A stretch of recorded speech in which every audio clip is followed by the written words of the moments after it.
Mais alors, Jérôme, quelles sont les grandes étapes avant de créer sa structure? Déjà, la première étape, avant même de vouloir créer, c'est de se connaître soi-même. Parce que il faut avoir envie de créer une entreprise. Tout le monde n'a pas envie de créer une entreprise. Il y en a qui veulent rester salariés toute leur vie. S'ils ont envie de rester salariés, qu'ils y restent. Voilà. Après, celui qui a envie de créer, à ce moment-là, eh ben, il va devoir, je pense, la première étape, c'est connaître un métier. Parce que je pense pas, enfin il y en a peut-être qui le font, mais en tout cas, se lancer dans une entreprise et pas connaître le métier de l'entreprise qu'on va créer, je pense qu'il va se créer des difficultés dès le départ, qui vont être supplémentaires à tout ce qu'il y a derrière le métier de chef d'entreprise.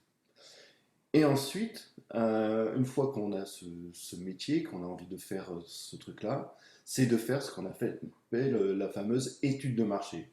C'est-à-dire déjà commencer à en parler autour de soi, dans sa famille, dans son cercle d'amis, ce genre de choses pour avoir déjà un premier retour.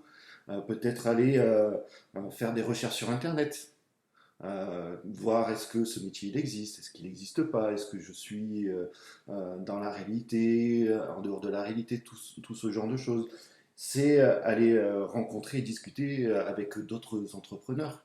Il existe un million d'endroits où on peut discuter avec des chefs d'entreprise. On peut aller, je sais pas moi, à la CCI, ce genre de choses, dans des clubs d'entreprise. Et même si on n'est pas encore entrepreneur, donc du coup, ça permet de voir, de discuter avec eux, voir s'il y a un marché, voir si j'ai les compétences pour accéder à ce marché. Et derrière, après, à ce moment-là, moi je dis, on va commencer à chercher son premier client avant de faire les démarches administratives.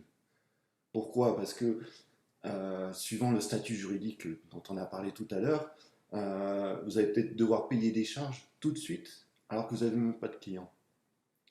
Autant chercher d'abord un client. Et déjà, si vous avez votre premier client, ça veut dire que ce que vous faites, il y a des gens qui sont intéressés pour payer. Donc, du coup, cette entreprise-là, elle est intéressante. Donc, faites votre étude de marché, trouvez votre client, et après, faites les démarches administratives. Et vous allez voir déjà, les démarches administratives, il y a de la paperasse à faire. Donc, vous verrez.